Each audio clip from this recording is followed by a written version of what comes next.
ዛሬ ላይ ላላምር እችላለሁኝ። ሰው አይደለሽም አንቺ ቅርፊት ነሽ ብለኸኛል። ላላምር እችላለሁኝ ግን በ14 ካንተ ከተገናኘኝ በ15 ዓመቴ የመጀመሪያ ልጄ ነው ልጃለሁኝ። በአጠቃላይ 6 ልጆችን አምጬ ወልጃለሁኝ። አንዱን እግዚአብሔር ወዶ ወስዶታል። 5 ልጆች አሉኝ። እንደገና ደግሞ ኑሮ ያጎሳቆለኝ ሰው ነኝ። ደልቶኝ አንተ ቤት አልኖርኩም ጠንቅቀህ ታውቃለህ። ተመችቶኝ አንተ ቤት አልኖርኩም ጠንቅቀህ ታውቃለህ። ህዝቡ ሁሉ ያውቃል። ግን እኔን በምጥ 5 ልጆች 6 ልጆች ወልጄ ዛሬ በየሰው ቤት እየዞረች ከምትበላ ሴት ራሷን በትዳር ያላሸችው ወልዳ ብዙ ያልተጎዳች ሴት ጋር አወዳደርከኝ። ምንም ማለት አይደለም። እግዚአብሔር ለሀገሬ በሰላም ያብቃኝ። ይህ ቪዲዮ በየትኛውም አረቡ ዓለም ላይ ሆናችሁ ለምትሰሩ የመዲያም ቅመሞችዬ በመጀመሪያ ይህን ቪዲዮ ሁላችሁም ላይክ ሸር አድርጉት። ለቻናሌ አዲስ የሆናችሁ ሰብስክራይብ በትንዋን እያነካችሁ ሰብስክራይብ አድርጉልኝ። በየትኛውም አረቡ ዓለም ላይ ሆናችሁ የምትሰሩ የመዲያም ቅመሞችዬ ይህ ቪዲዮ ለእናንተ ይጠቅማቸዋል። እህታችን ላይ የደረሰው በጣም አሳዛኝና አስደንጋጭ ድርጊት ነው። እህታችን ባሏን ባል ይሆነኛል ብላ ከኢትዮጵያ ወደ አረብ ሀገር 50,000 ድርሃም ጨርሳ ዱባይ ወስደዋለች። ታዲያ 10,000 ድርሃም ከፍላ ወደ ዱባይ እንዲገባ አድርጋለች። 9,000 ድርሃም ከፍላ ለአድሰንስ ከፍላለታለች። 32,000 ድርሃም ከፍላ መኪና ገዝታለታለች። ይቺ እህታችን ዛሬ ላይ ደም እንባ እያለቀሰች ትገኛለች። 50,000 ድርሃሜን ከፍዬ ወደ ዱባይ አንጥቼ ባል ይሆነኛል ብዬ ዛሬ ግን በሴት ተቀምቻለሁ ትላለች። እውነት ለመናገር ሴት ሆናችሁ እንደዚህ አይነት ድርጊት የምትሰሩ እህቶቼ በጣምም ታሳፍራላችሁ። እህታችን ታዲያ 19,000 ድርሃም ይቅር ብየዋለሁ 32,000 ድርሃም ያለ ፍላጎቴ ነውና ከፍዬ ያሰራሁለት ይህን ብር ይመልስልኝ ብላለች። እውነት ለመናገር በጣም ያሳፍራል። 9,000 ድርሃም የከፈልኩለትን የላይሰንስ ብር አልጠይቀውም። 10,000 ድርሃም ከፍዬ ወደ ኢትዮጵያ ወደ አረብ ሀገር ያመጣሁበትን አልጠይቅም። 32,000 ብር ብቻ የላይሰንስ ብር ማነው የመኪና ብር ይመልስልኝ። ሳልወድ በግዴ ነው የከፈልኩት። እኔ የምወደው ሰውዬ ከኔ ገንዘብ ጠይቆ የለኝም ለማለት በጣምም ያሳፍር ስለነበረ ይህን ያህል ሁሉ ብር አውጥቼ ለራሴ ምንም ሳላስቀር ሰጥቼዋለሁ። ለኔ ይገባኛል ወይ ስትል ተናግራለች። ይህን ቪዲዮ ሁላችሁም ሴት ሆናችሁ የምታዳምጡ እህቶቼ የሰው ባል ጋር ሄዳችሁ የምትለጠፉ እውነት እናንተ ከሰው ጋር የተፈጠራችሁ ፍጡር ናችሁ ወይ? አንድ ሴት ልጅ ሚስት ናት የምትባለው ምን ስታረግ ነው? አንድ ሴት ልጅ በችግርም በመከራም ላይ ሆና ባሏን አክብራ 6 ልጆቹን ወልዳ ያሳቀፈች እናት ዛሬ ደም እንባ አልቅሳ ተናገረች። ይህ ቪዲዮ ታዲያ ልባችን ለጠፋው ለእህቶቼ እናንተን ይመለከታል። የመጣሁት 2 ርዕስ አለኝ። ሁለቱንም ርዕስ ማካፈላችሁ ይሆናል። በመጀመሪያ ይቺ ምስሉ ላይ የምታዩት እህታችን ያገባችው በ14 ዓመቷ ሲሆን እህታችን 6 ልጆችን ወልዳለታለች ለባለቤቷ። ከ6ቱ አንዱን ልጇን ደግሞ ፈጣሪ ወደ ራሱ መልሶታል።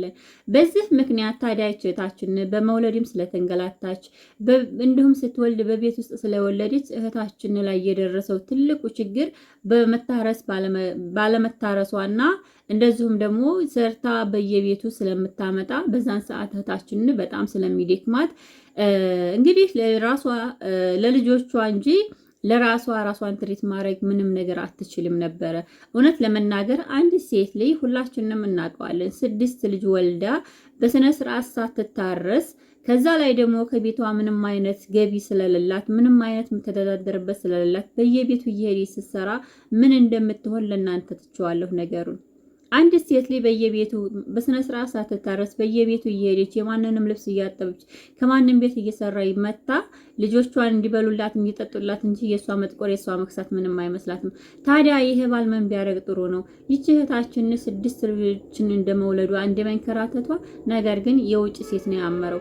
ታዲያ ሴቶች ደግሞ እንደ አይነት ወንድ ትፈልጋላችሁ። እውነት ለመናገር በጣም ያሳዝናል። ወዴት እየሄድን እንደው አላቅም። ይቺ ሴት ልጅ በዚህ ልክ እያለቀሰች እያያችሁ ታዲያ የሴት ልጅ እንባ ምንም የማይመስላችሁ ሴት ሆናችሁ የሰው ባል የምትቀሙቶች አላህ ልቦና ይስጣችሁ። ዛሬዋ እህታችን የምትገኘው ዱባይ ነው። ባሏን ወደ ዱባይ 50,000 ድርሃም ጨርሳ ከኢትዮጵያ ወደ አረብ ሀገር ወስዳ ስራ እንዲጀምር አድርገዋለች። እሱም በመጀመሪያ ወደ አረብ ሀገር ለመሄድ የሚያስፈልገውን 10,000 ድርሃም ከፍላ ባሏን ወደ ዱባይ ወስዳለች።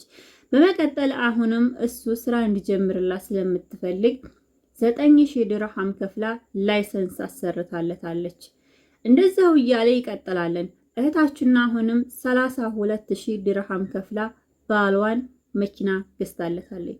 እውነት ለመናገር አንዳንድ ጊዜ አይደለም ቀርቶ ይሄን ያህል ሁሉም መስዋዕት ተከፍሎ የሰው ልጅ ሰው በመሆኑ ብቻ ይወደዳል፣ ይከበራል። በዚህ ልክ ይህች እህታችን ዋጋ ከፍላ ሌላ ሴት ጋር መሄድ በጣምም ያሳፍራል። ታዲያ ይህች እህታችን እኔ የከፈልኩትን 19,000 ድርሃም አፉ ብያለሁ፣ ላላህ ብዬ ነው ያረኩለት። እሱ እናትም ስለሌለው እኔ ግን 32,000 ብር ያለ ፍላጎቴ መኪና ያስገዛኝን ብሬ ይመለስልኝ ብላለች። እውነት ለመናገር 50,000 ድርሃሙንም ሁሉ ቢሰጣት ለዚች ሴት ልጅ ይገባታል። በዛው አጋጣሚ አንዳንድ ሴቶች ታዲያ ለምንድነው 32,000 ድርሃም ከፍላ መኪና የገዛችለት? ወንድ ልጅ በገንዘብ አይያዝም፣ ወንድ ልጅ በገንዘብ አይገዛም ትላላችሁ።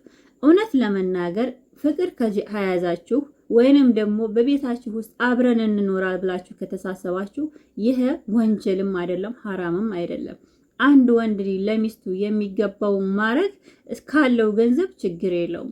አንድ ሴት ልጅ ላይ ገንዘብ ካለ ባሏ የእውነት ባል ሆኖ ሰርቶ የሚያስተዳድራት ከሆነ ምንም ችግር የለም። ይህን ሁሉ ገንዘብ ታዲያ ለማግኘት እህታችንና አረብ ቤት መከራዋን አይታ ላቧን አፍስሳ ነው ያመጣችው። እንደዚህ ሁና ይህን ሁሉ ብር ከፍላ እኔ ዛሬ ካንቺ በልጣለሁ፣ እኔ ቆንጆ ሴት ነኝ፣ እኔ ችልበታለሁ እሱን መያዝ ብላችሁ የሰው ባል የነጠቃችሁ እህቶች፣ እውነት እናንተ ሰዎች ታዲያ እናንተ የሰው ባል እየነጠቃችሁ ነገ እናንተ ምን አይነት ህይወት ትኖራላችሁ? በመቀጠል እህታችን ይህን ሁሉ ብር ከፍላ ያመጣችሁ አንዳንድ እህቶቼ ለምንድነው ለወንድ የሚከፈለው ብላችሁ፣ ለምንድነው ለወንድ ብር የሚሰጠው ብላችሁ የምትሉ ሰዎች አላችሁ። እኔ መወደው ሰውዬ ከሆነ እኔ ብር እያለኝ ከሌላ ሰው ሂዶ ብር አይበደርም። እህታችን ያለችው እኔ ስላለው የምወደውና የማከብረው ሰውዬ ነውና እኔ እጅጋ ብር እያለኝ ብር የለኝም ለማለት ለምወደው ሰው በጣም ይከብደኝ ነበር ብላለች። በዛውም ታዲያ አንዳንድ እህቶቼ ለምንድነው ለወንድ ልጅ ብር የሚሰጠው? እኛ ብር ከከፈላችሁ እናንተ እኛ ማንን ልናገባ ነው ትላላችሁ። ወንድ ልጅ ገንዘብ ስለተከፈለለትና ገንዘብ ስላልተከፈለለት አይደለም። አሁን ላይ የደረስንበት ጊዜ እጅግ በጣም ያሳዝናል። ሰው ለሰው መተዛዘኑን እያነሳብን ነው። እና እህታችን 32,000 ድርሃም መኪና ገዛችለት ማለት ለሷ ምንም ነገር የሌላት ናት። ለሷ ምንም አይነት ቤት የሌላት ናት። ቤትም ቢኖራት ለሷ ምንም አይነት እሱ ከቤቱ በላይ አንድ ነገር ይሄው ሁሉ ዋጋ ከፍላችሁ ስታጡ እናንተ ውስጣችሁ ባዶ ነው። እውነት ልንገራችሁ፣ በጣም ውስጣችሁ ባዶ ነው። በጣም ትጎዳላችሁ። ግን እንደዚህ አይነት ዋጋ የምትከፍልላችሁን ሴት፣ እንደዚህ አይነት ጊዜዋን የምትሰዋላችሁ ሴት ለምን በእናንተ ልብ አትወደድም? ለምንድነው በወንዶች ዘንድ ተከባሪ የማትሆነው? ለምንድነው ታዲያ እህቶቻችን በሰው ትዳር ላይ የገባችሁ የሰው ትዳርን ለመበተን የምትሞክሩ? እውነት ልንገራችሁ፣ ሴት ሁናችሁ የሴትን ጉዳት የምታውቁ ሰዎች በሴት ላይ እንደዚህ አይነት ህይወት የምትገቡ እህቶች ለእናንተም አይጠቅማችሁም። አንድ ወንድ ልጅ እኔ ከወደድኩት በውዴታዬ ችግር የለውም፣ ገንዘብ ካለኝ ሰውን የምታውቁት እውነት እንጋራችሁ፣ በቸገራችሁ ሰዓት ሲረዳችሁ፣ በከፋችሁ ሰዓት ሲደርስላችሁ፣ ባመማችሁ ሰዓት ሲጠይቃችሁ ነው ሰው መሆኑን የምታውቁት። አይደለም ቀርቶ ገንዘብ ራሳችሁን አሳልፎ ሰው ልኮ ሰውን ለማትረፍ ኩላሊት ይሰጣልን። የሰው ልጅ ህይወት ለማትረፍ ብዙ ነገር ይደረጋል። 32,000 ብር መኪና ገዝታ 50,000 ድርሃም ጨርሳ ያን ሁሉ ዋጋ ከፍላ እውነት ለመናገር አናቱ ላይ ቢሰቅላት ራሱ አታሳፍረውም። ግን ወንዶች እንደ አይነት የምትንከባከባውን ሴት አይፈልጉም።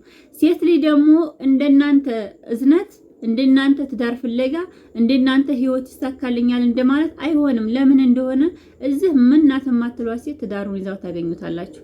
ለምን እንደው አላቅም። በእንደዚህ አይነት እህቶቻችን ላይ ግፍ የሚበዛው እውነት እኔስ አንዳንድ ጊዜ አላህ እነዚህን ሰዎች ሲፈጥራቸው እነዚህኞቹን ተበዳዮችን እሱ አይደል የፈጠራቸው። በጣም የሰው ልጅ በዚህ ልክ ሲከፋ ማየት በጣም ያሳዝናል።